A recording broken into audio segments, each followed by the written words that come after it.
My name's Chris Teachout from Southwest Iowa, and I was asked to present on a tenant's perspective. So I've been doing a lot of kind of research among other people on how the interaction between landlord-tenant when it comes to conservation practices, especially when we go on to soil health issues and cover crops, and how that all plays and who pays for what and who benefits and how do we do that. So there's a wide, in my research when I've talked to other people, there's a wide variety of different things that they've done, to make this happen. And one of my biggest things is I go and take my presentation or a simplified presentation, and I've taken it to my landlords, travel to them and show them what I'm actively doing on their farm and taking care of that land. So we as tenants have a duty, to take care of this tenure of the land. And I'm gonna start out, before I do my little presentation of what I normally present to a landlord and show them what I'm doing, I have a little object lesson here. Anyway, so Chris is representing the landlady here. And so she's entrusting me, this is an example of entrusting me with care of her soil. So, thank you. So, as a tenant, it's an honor, to take care of somebody's land. And normally in a farming career, sometimes you'll farm it for multi-generations. We've had some farms, 25, 30 years. So some we're on, second generation that have come there. And to share with them and tell them what we're doing, to really have that connection with the land. So here's kind of my representation of, this represents the topsoil, the soil that we're supposed to take care of. And so I'm entrusted with this to take care of it. Well, every year, out of this land, we know the land has value and it has been increasing. It's had a little dip here, but it's increasing in value. So I'm entrusted to take care of this. So every year, money comes out of this ground. Part of it goes to the landlord. They get a portion of that. So we're taking that out of that soil. Then hopefully, if I make a profit and do things right, I get some money. Sometimes I don't. And so I'm in charge of this. And so every year I get it out, and then I'm supposed to protect it and cover it up and keep it safe from eroding away. And then every year I take it out. We do the same thing again, the money, and I'm taking care of it. But what if I've farmed, say if I farmed her farm for 25 years and just, did tillage and not really paid attention and just kind of mined earth and taken the topsoil down. Well, if I do that, say I return that soil back to her, I'm going to give her that block of soil back. But here's what I'm giving back to her. It's all there, or most of it's there. We're down to a little of the B horizon. We've lost a lot of our topsoil. So if I'm handing this back to her in that state, what have I done? I haven't done my job. She entrusted this to me. What would you think if I gave that land back to you in that farm? It's broken. It's broken. And that's what over history, and I'll show in one of my slides, kind of what we've done, degraded the topsoil. And so most of my farms are cash rent farms. We own some, but we cash rent a lot of farms. We do cover crops on that and take care of the soil like it's my own. And I do some extra things, and we'll even rest out a real thin part of a farm and let the cover crops go to seed on that to rebuild the soil quicker on those spots, even in a cash rent scenario. But what I've done, I go and take this presentation to a landlord and show him what I'm doing. So one of my biggest things, what we've done with the topsoil, these are kind of soil columns. They're on Interstate 80 eastbound coming to Des Moines at mile marker around 85. It's a Wallace Foundation theme to that rest stop. These are right out front, and they go from the year 1850 to the year 2000. It shows that we started out with 14 inches of topsoil. Then as we progress through, here in the year 2000, we're down to 5.5 inches. So I kind of threw this graph up. I built this graph showing what we have done with the natural resource. And it kind of starts out, we're at the 14.5 inches there in the year 1850. We've come down to the 1950s. That's when the conservation effort really took place. And we started putting in waterways, terracing, and a little more conservation tillage. So then that slope of the line kind of slowed down, but we're still degrading that natural resource. And if we don't do anything, and if we want to return it broken, and we do nothing, that line goes on out. By the year 2050, we're getting down to where there's not much of that natural resource left. And this is documented. This is scientific proof of what is happening across the Midwest. So yeah, this is my own opinion on how that slope is going down. Maybe we've slowed it down. Hopefully we have, to where we start rebuilding by doing cover crops to regenerate soil. And it's been proven we can do that, but everybody's got to really get on board. And so I show them what I'm doing. Here's some of the early years. We're no-tilling into cover crops. We're planting corn into real short cover crop, early cover crop. And then we also putting our beans into bigger rye cover crop in the cornstalk fields. So I'm showing what I'm doing on the land, on their land. We also try to do a diverse cover crop mix, sometimes a head of soybeans. And I tell the landlords, I'm creating a lot of biology and stimulating this ground and regenerating ground. I want the biology, the activity. There's a recent study just came out in New Hampshire that organic matter is a greater percentage of it is from the microbes, because the microbes live and die, and so we get a lot of those put back in the ground besides the living roots. And so the living roots are what we're feeding the microbes to really increase this and to regrade our soil. Then here are the soybeans after we terminated that rye. And then here's the big thing. We're only growing some of these spring covers ahead of soybeans for a short time, 35, 40 days. But here's the thing, we're adding this carbon, these roots in here, and the biology, we've already got some glues that are gluing the soil together to the roots, and we've gained this in 30, 40 days. We've added a lot of carbon, and the biology's really started for the soybean plant, so the train's already going down the tracks, and the soybeans can hook up and get a yield boost. Chris, you might we want to explain about spring covers. That might not be. Okay. Good point. Okay. You get a pass on that question. A lot of times, basic cover crops is cereal rye planted after corn harvest. And then, you have that over winter and it comes around. This, when I went to a lot of different meetings, they were preaching diversity and how to get a cover crop in. You go to the winter meetings, get all excited, then spring comes, oh, well, I have no cover crop out there. I've got to plant my regular crops and then wait till the next fall to plant cereal rye, a winter annual. Anyway, this way I kind of experimented with it, and this really works, and we get a yield bump out of it by seeding early in the spring as possible.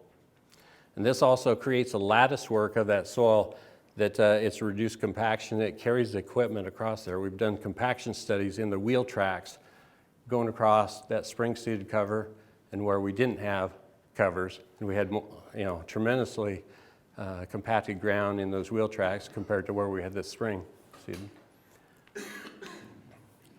Then, here, just explaining, we try to keep the ground covered at all times of the year with a living, growing root. So this is a cereal rye, and we're planting soybeans into it. And then I just think this is kind of a cool picture. It kind of looks like the landscape guys on their fancy mowers where they sweep the grass back and forth. So, cover crops don't have to be ugly. They can be real beautiful. And then even when they're terminated, they still have a nice pattern. Increases water infiltration. Here we're planting soybeans green into larger cover crops. Here's a real nice picture that I went out after about a 3.5-inch rainfall event over about 4 hours. Our rainfall events have increased in this short time to where instead of the 1- and 2-inch rainfall events, we've started to have 3-4-inch rains. Anyway, the water, we get more water infiltration, but the water that does run off our fields is clear. Compared to next door, right next door, long-term no-till field right next door to me, and we've got the chocolate milk going down. So we're degrading that soil, we're sending it on down the river with other nutrients and everything. So here's one thing we do after we raise our own cereal rye. We put a diverse cover crop, and then I had one farmer come by there and go, "What are you going to do with that? Are you going to bale that up?" I said, "No. I did it. I raised it after the cereal rye in the summertime because I had that full season to put a diverse mix to really build that soil back up." And here you can see, if you look closely here, see all these trails. We've got a lot of earthworm activity.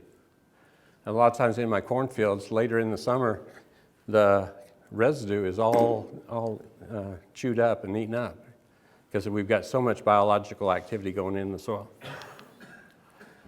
We do some soil testing. This is a Haney soil test. It's expensive, and we're still learning on this, how all this works together. It gives us our carbon, our biology, and the nutrient load there that we have in the soil. And this scored up very well on the test, but we're still learning how to interpret it. This is a newer test. Here it shows 2 different root balls. These are both on farms that I farm.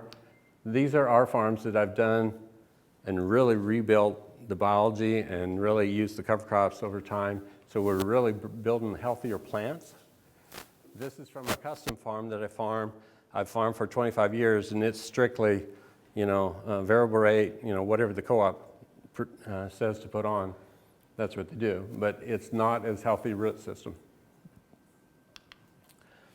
Here's a kind of ped of some of my soil. And there's a lot of things going on in here. There's a lot of soil glues there that holds it together. There's a lot of earthworm channels in there, so when we do get rainfall, it percolates down through there rapidly. Here's one thing I did on this landlord's farm. On this 320 acres, there is about 8 acres of some real low-grade soil. It's where the glaciers come through and scraped it off, and there's never been really topsoil on that, 8 acres of that farm. On the 2 halves, the 260s, there's about 4 acres each. So what I did, and this is a cash rent farm, I went ahead and put a multi-species crop out there. We let it grow to maturity. It was oats, barley, flax, phacelia, some mustards, and some collards.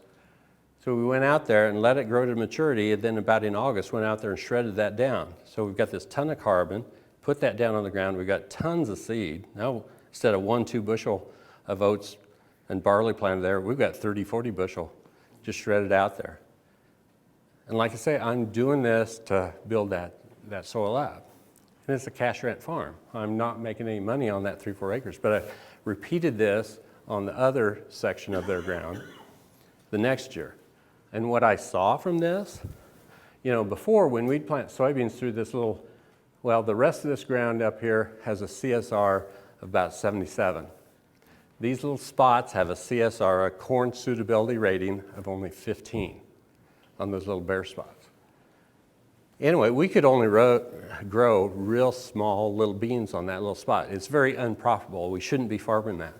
But I want to see by resting this and doing this little system 1 year what it would do.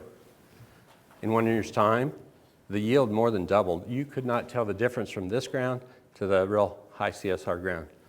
And I imagine this process will probably, it'll benefit me for probably another 5 to 6 years before I'd have to repeat this. So it's more than paid me back by resting that. Anyway, kind of end there. But like I say, as a tenant, we have this big responsibility that I think, if after that time when I'm done or pass it on to somebody else, I want to return this back as wholly as I can back to the landlord. So that's mine. I'm interested in how you have your dialogues with landlords. Is it just one-on-one, or do you have them come out to the farm, or do you have an event at the farm, or I'm just wondering how that discourse works. Right. When I talk to a lot of different people, some people have, the farm day or invite them out to the farm. What I did, make it convenient for them when I'm giving this presentation, I traveled to where they were, in a convenient location and, go out to dinner or so, or a lunch. Then we have this little presentation for them. So it's a direct, to husband, wife, or whatever the family, whatever group I need to meet with. So we can have that. After I gave the presentation to one of my landlord sets, one of their comments was, and see, I'm taken care of, and I'm paying for the cover crops because I just totally believe in that's the right thing, and I can fit it in economically. But a lot of times, after I got done, the comment was, well, shouldn't we be doing this or paying for this? So then it opened up conversation, whether we should split that. And I've heard all sorts of things how to split the cost. Some, it's a scale that over years, it inverts the cost. Like maybe the landlord pays more of the share of the cover crop early, getting started. Then if that tenant is still there, then he maybe takes over. And then there's been the 50-50 approach, and there's been some landlords that want to pay the whole thing. But I still want to be involved in that, even if they offer to do the whole thing, I'll still share into that. Yeah. We can still take one or two more questions for Chris before we move on. Yes. On that ground, you said you put in production for about 5 years. Were you doing 1 or 2 years of cover crop on that 4 acres or 8 acres? How many years did you have it in CRP and that growing through the CRP, and then how many years of production? Okay, it had always been in production. Corn, soybean rotation for years and years. And since I'd seen this, in the ground, and everybody said, well, we shouldn't be farming it. Well, it's kind of in the middle of your passes going around there, so we might as well just farm through it. But it's not making us money. So then I just took the 1 year off, did this 1 year multi-species mix, and rested it, did not take anything off there. Most people look at that and it's like, oh, it could have bailed up a lot, would have been beneficial that way. But I just took that 1 year off on that small portion of acres to see what would happen. And I was then it's back into corn soybean rotation after that. Yep. Another question? Did you put it back to corn or beans after you took the year off? It went back to soybeans. With some of these, the plants, and there are some years we have some Nebraskas, like a year ago, we had some over winter. So the soybeans were an easier way to come back in and take care of anything that would, come up through the. With just that year off in the multi-species cover crop, was the soil, fixed? Or would it have to go back into a rest period again until it rejuvenated fully? The soil was better. Is more pliable. It's just because it's basically, there's no topsoil there. It's just the parent material, it's clay. And so when I did this, all these fine roots, and when it was just this matted root system in there, it really changed the characteristics. And one thing I also observed, the earthworms came back to that spot. They saw what was going on, and from the better areas around there, they moved in there, and we had earthworm castles all over the place. And tunneling all over. So, It's not a fix, long-term. We maybe gain back a little bit. So would it be beneficial to do the year off with the multi-species cover crop, back to beans, corn, and then take another year off? I would like to see how far this goes, and just looking at it and what I'm seeing here, I could say you could probably go, if you want to still keep your, cash crop going, probably every 5-6 years. And this is on a very worst case scenario. But if you're really wanting to intensively build this soil, then you would have to tighten up that rotation, and then also maybe bring in livestock, and mob graze some of this, and then you get the biological activity really cranking on it. Would there be an exponential rate of accelerated fix if you just let the cover crop to grow full term and then turn it under however you want to terminate it and then replant it? Yeah. Well, we let it go to kind of full term to 1st of August, which the oats and stuff have, when they've done their growth, then we just batwing shredded everything down. Then we didn't have any other big weeds, and we had quite a mulch carpet there. And then we had the mustards, they had gone to seed. And some of these, when you mowed them off, like the collards, then they just resprouted. Some of the brassicas will resprout from that base root. And so we just had it was just a thick carpet there. So instead of turning it under, we wanted to keep this soil protected and stabilized, because if we turn it under, then we'd re-expose some weed seed for late season to come up. One more question. Go ahead. So after you let it sit for a year, then did you put a couple crop, a fall couple crop, or spring couple crop, then you after that one? Yes. Yes. Going. So I'm keeping the biology going, so yeah. So after that, yeah. I don't think I worded my question right. Would it have been better to take, like, instead of just 1 year off, would it have been more beneficial for the ground to be 2 or 3 years off consecutively? It could be, but this is just my one little experiment here, and if a guy can afford that, or even on your own farm, that you really want to improve this, yeah, succession years you could really build this. But I think breaking this up, putting it back into row crop, and then back to doing the cereal rye after the corn. And just start to really layer this. I think this gives it a big jump start. It really changed the corner. Instead of, if I just do the fall cover crops for years, I think what I did here, the fall, it would have taken quite a few years to get to this position by just doing this in 1 year's time. So, okay. Thank you. Let's do more. I'm Chris Henning. I'm an old farm girl from Greene County.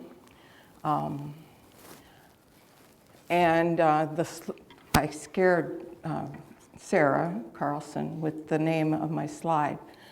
This is a combination slide presentation using some of the River Stories photo voice journalism. You may have seen the boards in the front, and then some slides particularly about cover crops.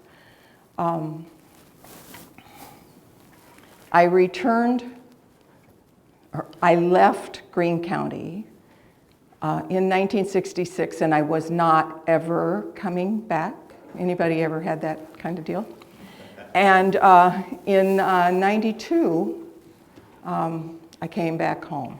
So this is kind of a combination of my experiences since then, and how the farm that my husband and I bought in 1991 has progressed. Let's see if I can do this. So this is a prairie sky selfie. We all know that the best camera right now happens to be my iPhone. I have several others, and the iPhone's always handy because it's always in my pocket. Conservation, cover crops, sometimes conventional farming. Crop sharing, biodiversity, wildlife habitat, food production, alternative crops, and if I have to, corn and soybeans. So farming as a lifestyle and a legacy. I'm a 5th generation farmer in Iowa, and And I think of myself not as the landlady, but as the farmer. But I have a farmer who works with me. So since '92, since I moved back home, we have had the flood of '93. The house that I moved from in Des Moines was full to the rafters of water from the Raccoon River, from the, actually from the Walnut Creek, backflowing from the Raccoon River, which is 3 days, Des Moines is 3 days from my farm. We had an 8-inch rain. Now, how many 8-inch rains have we had since then? And how many times have they used those floodgates?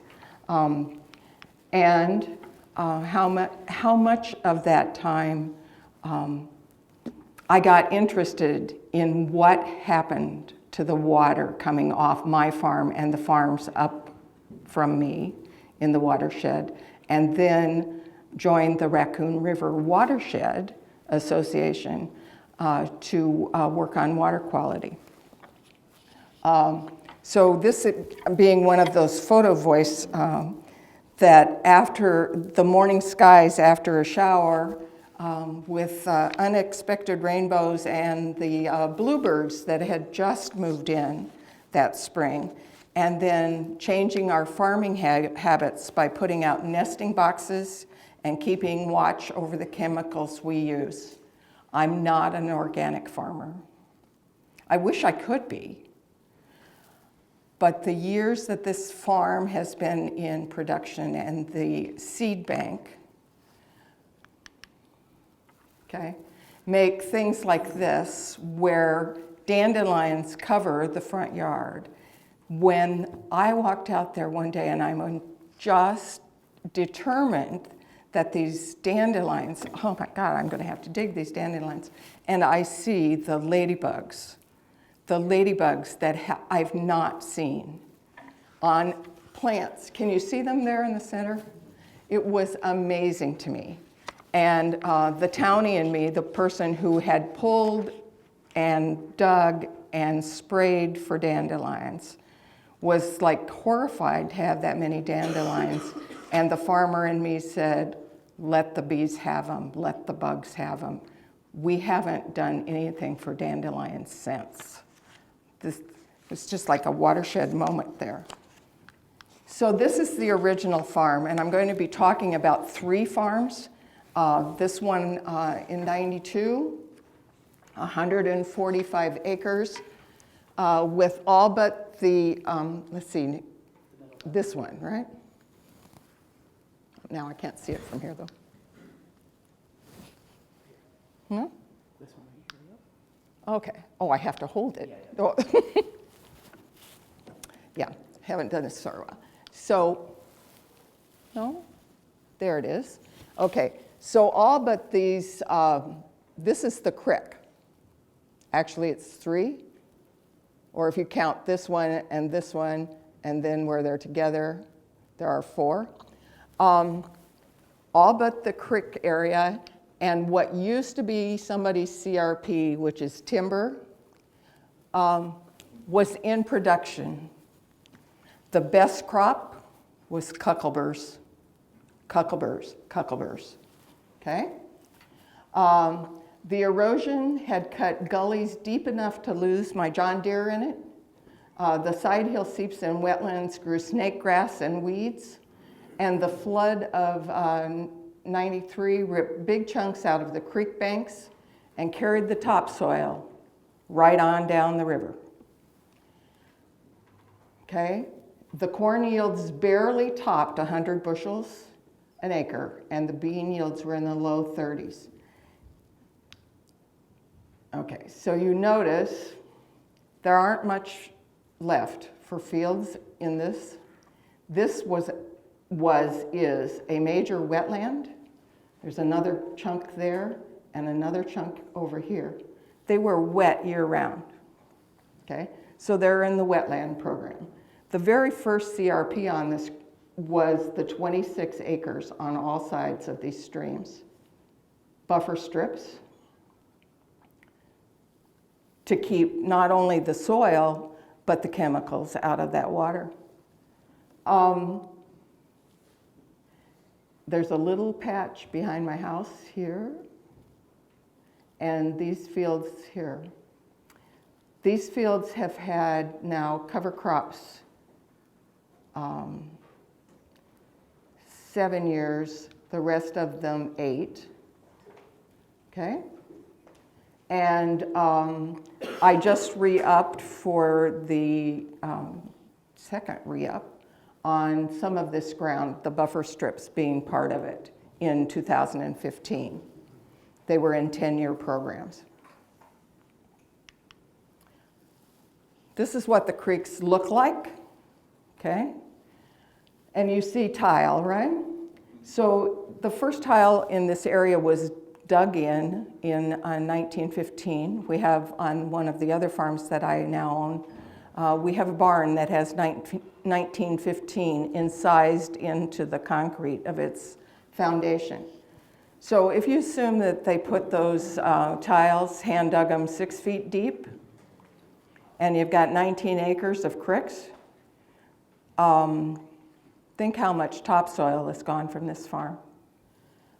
Creek bottoms littered with these 16-inch tiles, and snow melt, runoff from the neighbors, plentiful rain, keep those creeks running year-round. In fact, with this ice storm this week, the video that I took, you don't see the water running so much as hear it, okay? This is a farm that I inherited from my father. There were 6 of us girls, and he farmed with a tenant farmer who lives around the corner from me. And these 2 farms that I inherited from him are within a mile of my house, okay? So this has 33, it's just, we'll go back for a second. It's just this long, narrow piece. My sister, who lives in Michigan, owns the piece to your side, to the west, and my brother-in-law, from my younger sister, who died in 2006, owns this piece towards me. The pond in the back was not inherited. I purchased that from the estate, okay? Since it's had cover crops since 2011, the organic matter on this field now averages 3.6 with a low of 2.3 and a high of 4.9. 2015 corn yields, 185 bushels. 2016 non-GMO bean yields, totally disappointing at just above 40. But very little weed pressure. In the ground surrounding the pond, we have CRP pollinator habitat, milkweeds that we used to think as weeds and are our monarch's habitat. The pond still shows that we have work to do in water quality. Okay, and Bullhead Farm. Bullhead Farm was a lake. And in 1915, when they commemorated it, Bullhead Farm on the barn, 1915, the bullhead fish lay on the ground gasping for air. At least that's the story that they tell, okay? They put the railroad through. Oh, and here I am flying on cover crops. 1.5 bushels of cereal rye per acre, seed and service arranged this last year through Iowa cover crop. Entrepreneurs, farmers, and neighbors, $30 an acre for the seed and the service. I don't think I mentioned I crop share with my farmer. I have some skin in the game. I pay attention, and People always say, well, what kind of contract do you have? Do you have this all in writing? No, we have this all in a combine, okay? And in our pocketbooks. Writing the combine, harvest, and our annual review, and our Gab Fest. We catch up with everything that's happened since the previous year. We talk about the yield as it's coming out. We look at the farm. In 2016, 185 bushel corn. In 2014, 217 bushels over the farm, all 96 acres this year. Now, it was a good year for corn, I understand that. But what I like to say, I love to say this, the allelopathic factor of cereal rye before corn is highly overrated, okay? They told us you couldn't grow corn after cereal rye. I would say that's not the case. Okay, so here in 2011, right after I got this farm, we planted cover crops for the first time, because what I saw was what Chris Teachout was talking about. Those places that were dead, gray. Nothing. When you picked it up, it was like holding sand in your hand. Those places now, they came at the soil test in transferring the farm at under 1%, okay? It's averaging between 3 and 4%. And it's got highs, and you can see the highs in the blue. So the first crops were observed and tested in 2010, the 10-acre wetland established. You see that, that drowned every year. Why kill yourself trying to get a crop out of a drowned out space? Why cry when the combine goes through there? Take it out of production.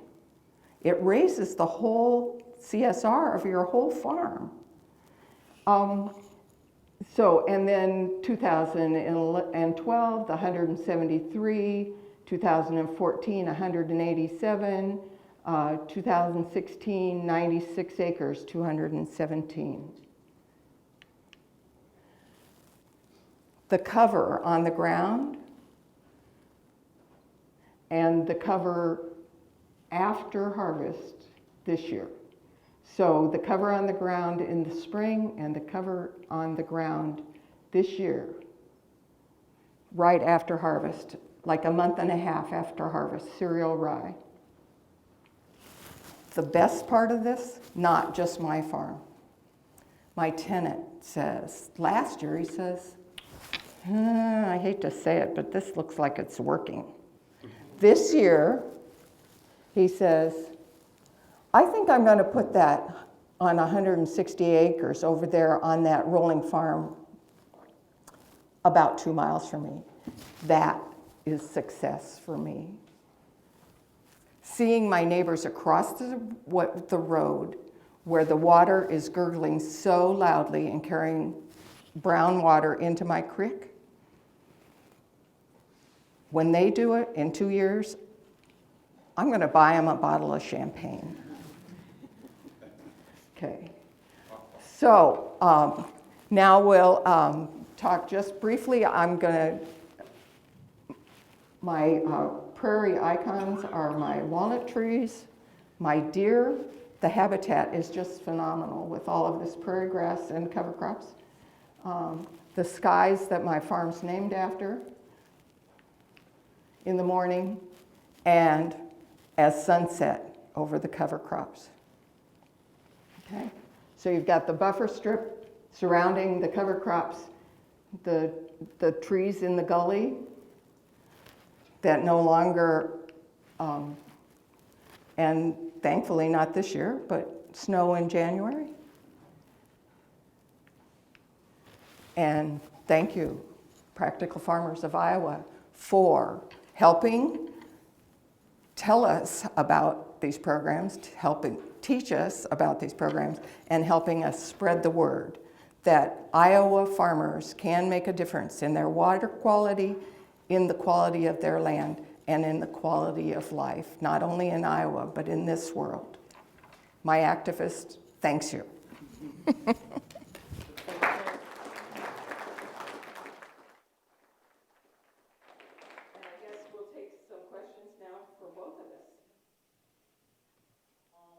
As a landlord, how did you approach your farmer?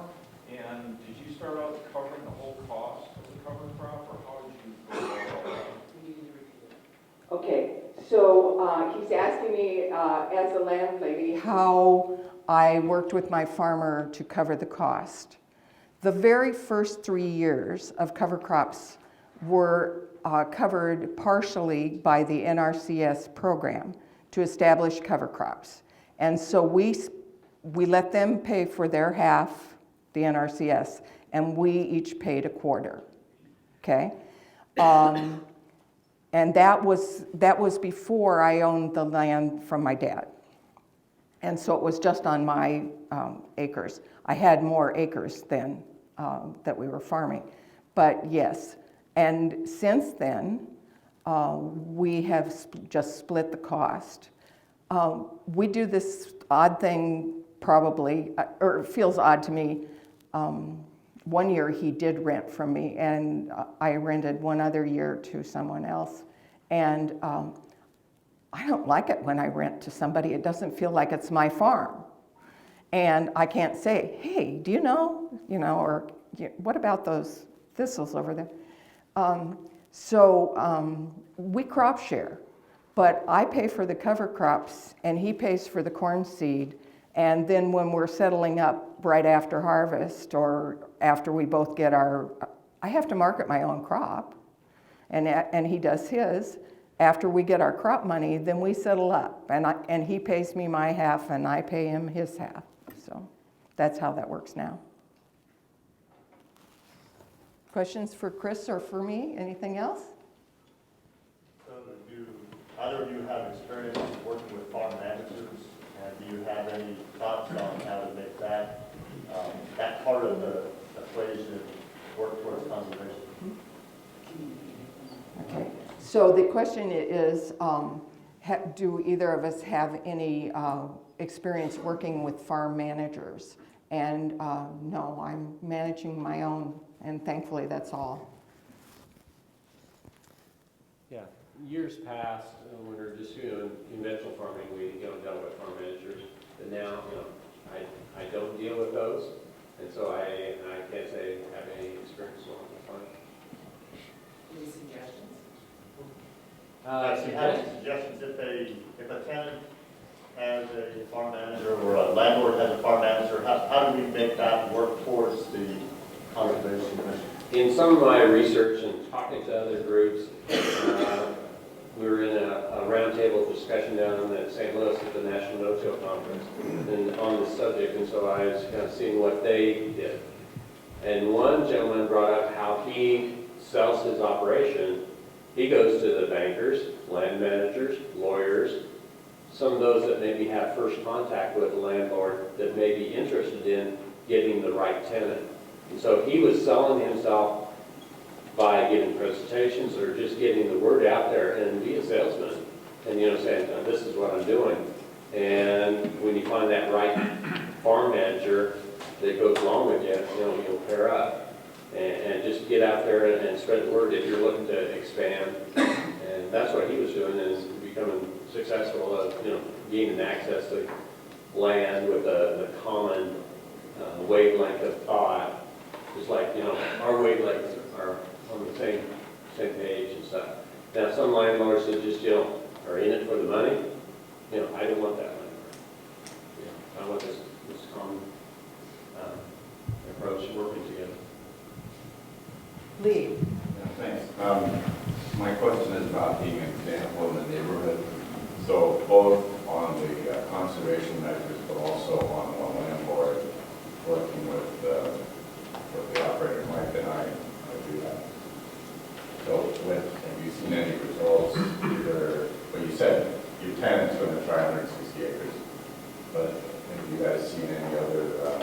benefits from being an example in the neighborhood, I'll say. Okay, so Lee's question is about farmers and landowners and tenants being examples, either to each other or to the neighbors more in the area. Do you want to speak to that, or? Yeah, I think, she has a really good example of what, her tenant, coming through a landlord. Normally it's the tenant trying to, bring in some new practices. But, as a landlord, that would be fantastic. But now that's branched out and he's, trying it on some of his ground. I guess what I've seen, once you're into this, into cover crops and soil health, then you start to find out individuals, and we've created little peer groups or little groups where we can bounce things off of each other. So you aren't out there by yourself. And I've had the opportunity to even be on an international peer group where we're really trying to push some things out there and find out what worldwide. And the mindset is around the world of what's going on. So people are watching. And I've heard this discussion of somebody driving by or watching. And because in farming, everything out there, they can see what's going on. And one gentleman said, yeah, this guy kept driving by, it took him about 4 years before he finally stopped on the road, rolled down the window and goes, okay, what's going on? What are you doing? So people are watching, and then I'm always sharing and like to go around and talk and just to get the word out. And then pretty soon somebody comes up and they'll ask you. And so it's a slow movement, but people are watching. Mike is my neighbor. Would you let him say a word about? Oh, come on, Mike. We work together on that. He's more curious to the ground than I am. What do you want to say? Example in the neighborhood, and what have you heard? As far as cover crops? Yeah, I think there's a lot of people that are interested. And the way we work together. I think there's a lot of people, farmers, conventional farmers, that are interested in it. And for some reason, they're just kind of scared of it. And even trying it, I don't know why. So Mike is saying something that I've heard from my own farmer, that people are interested, but they're scared to try it. And I think they're scared that they might fail, or they might lose money, or somebody might laugh. One of the things that I've learned as a woman, and know that women who own land are now more than 56% of the landowners. And so you probably have landladies of a certain age, maybe those who didn't come through the 70s like I did, but of a certain age are afraid to say to their farmer, could we try, or what about this? Because they're afraid he might, one, think they're stupid, or two, think they're snoopy, or whatever, or may decide not to farm their land. For God's sakes, most every farmer I know wants to farm land. And so or they don't know how to open that talk with you. And so in Women Caring for the Land, we have done those peer groups of landladies who want to have something done, but they don't know what to ask for on their land, okay? And it's a great way to say that you know that there are those groups, or to help ease them into considering doing something like this. They don't want to lose any money either, because what about their old age, and and what about Social Security and Medicare, and I've got my farm, I ought to be okay, and what if I piss off this farmer who might not farm my land, then what will I do? That kind of thing. So, yeah, we can all be good examples, those of us who are interested in this, be good examples for the rest of them and help the rest of them. Well, this might be more towards Teachout, but what I'm curious about, kind of along with what they're saying, might be off topic a little bit. First year, we're trying to get our tenants to do cover crop. Part of what I'm questioning is, I think they're concerned about cost. Suggestion for application and seed mailing for a first-year trial. Aerial application and cereal rye, or? The question is, from a landlord's perspective, and trying to get a tenant to adopt this practice to start with cover crops that hasn't been doing it. How do you get that process? I think they're concerned about cost. Cost, there's, some of the cost share that can be done. But what I've heard from some landlords, from their perspective, if they really want it, pay for it the first year. Take that risk, that loading off of him or her. And then as you go forward, maybe, then come to a balance point. Once you get, both of you get really comfortable with that. Do you have a suggestion along that as far as what would be a good simple application for the first year? Yeah, I guess my preference when somebody's starting out, really simple, is cereal rye after corn harvest, going ahead of soybeans. Have it drilled in there for some shallow, not incorporation, but even a harrow over that, and we put it in as late as, early December, and still have the results. Maybe it only barely sprouted, through the winter time. But then ahead of soybeans, that's a real good kind of fail-safe way to get in. But aerial seeding is very hit and miss. Moisture-wise, height of corn, canopy and all that. There's a whole dynamic. You're throwing a lot of money out there, and even a lot of guys with the cost share money, they could have expanded it by three times the acres, but they went with aerial seeding because it's real easy to do. But they didn't get good stands, and then after a couple of years, after the cost share money went out, they go, no, I'm not doing it again. So either there's somebody in the neighborhood, that has a drill, or you can find somebody or a young farmer that would do that. And so I would suggest them have that. Thank you. I want to at least add one sentence. I'm a big proponent in aerial seeding. I know that there have been reports about not having a good stand. I've had nothing but good stands of cereal rye, both into corn and into soybeans. So, just really, really good stands. So. The point about having more acres, though, by doing it the other way, that might be a good thing to think about. Okay, somebody over here. Yeah, just kind of a comment or my 2 cents. I'm not saying that this is across the board, but we had a question about farm management and how that experience on that. I do have experience on that, and I guess my food for thought is the farm manager's going to make. Actually, I mean, that's the chase. I think they make things more difficult as far as implementing cover crops because that's just more work for them. That's just complicated their farm management because you're adding another crop. I mean, this year you can either just have corn or you can have corn and a cover crop, and so it's complicating things for them, and they don't have the incentive for that. And it's really complicated for custom operations. I think they no kidding have to manage it, and then they got. And I think what probably happens is then they got to try to explain it to a landowner something new that they totally don't understand and they totally don't get it. Probably the landowner kind of get the corn and soybean thing, and now they get themselves into trouble because landowner's not happy about the cover crop, whether it's justified or not. So there's really the way I say it, there's really no more money in it for the farm manager. Even though there might be money for the landowner by building up the soil, preventing erosion.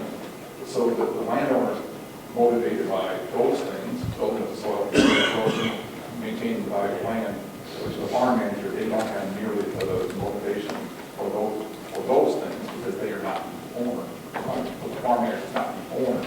So to me, as a generalization, I would say having a farm manager in the middle makes it more difficult to transition to cover crops.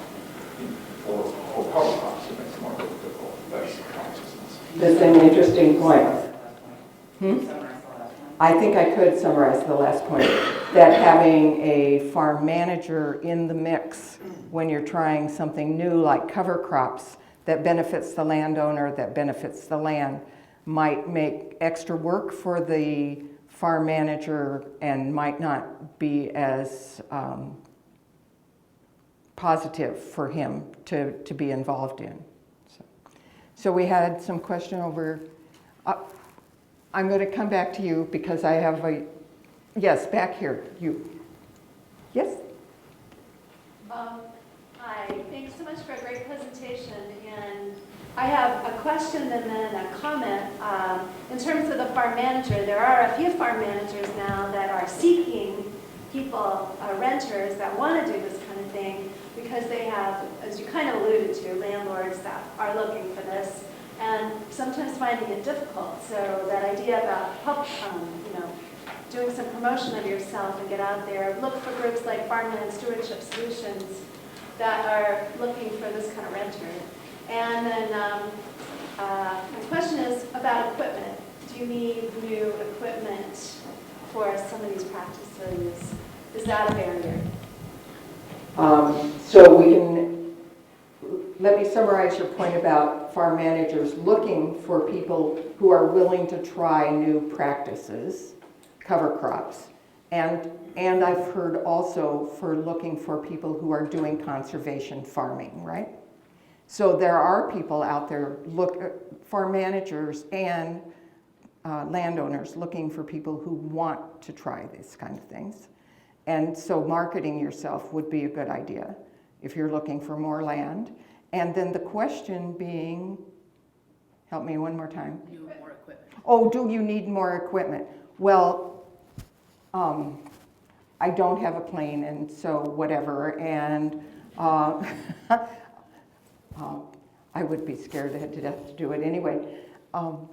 So that is simply a rental arrangement. The Iowa cover crop guys, Bill Fredericks and James Holtz, some of you may even know them, farm 5 miles from me, okay? And so arranging with them, he calls and says, I think our equipment's going to be in your area. Are you ready? Do you have your maps ready? That's what he says. And I'll stop by and pick him up. And I said, and tell me when he's leaving the airport so I can run out with my camera. You didn't get the video, but it turns out that the new guy who's flying out of Jefferson flew fighter planes in Afghanistan. Yeah, so he flies pretty close to the ground, and it's pretty damn scary to have him go over the grain bin and over the High Line and do the swish around and come back again. The dogs didn't like it so much. Having a drill, I hear Chris say having a drill and maybe a harrow or a light disking of the seed if you follow the combine with it. Pete Bardol in our area has a Hagee, which is high clearance, and he came and did edges. It's like 2 seconds makes like 100 feet of difference in pulling the chute for the plane, and you end up with places that aren't seeded. That's my biggest complaint, and so maybe I go out there with a grass drill afterwards and put it down around the edges and call it good, but it's... Or neighbors that are seated. Huh? Or neighbors that are seated. Yeah. Yeah. Oh, yeah, that's the other problem. The neighbors get it and they don't want it, Yeah. so. Yeah, when it comes to equipment and people jumping into this, making things work, what's on your farm. With her farm, the aerial seeping is working. And down in southern Iowa, we have really tall corn, and just haven't had this success to it. So I've had success chasing the combine. It's something we had, a light vertical tillage tool, and we put an air seeder box on there so we can chase the combine. But I want to eliminate that even more, maybe put the seeder on the combine so we're blowing under the canopy as we're harvesting. Yeah. To eliminate that other pass. So farmers are very innovative. And there's other young farmers or other people around with custom drilling or seeding. So find that person when you're starting out, and don't go out and spend the big bucks on the equipment. Start out slow or find somebody nearby until you get very comfortable with that.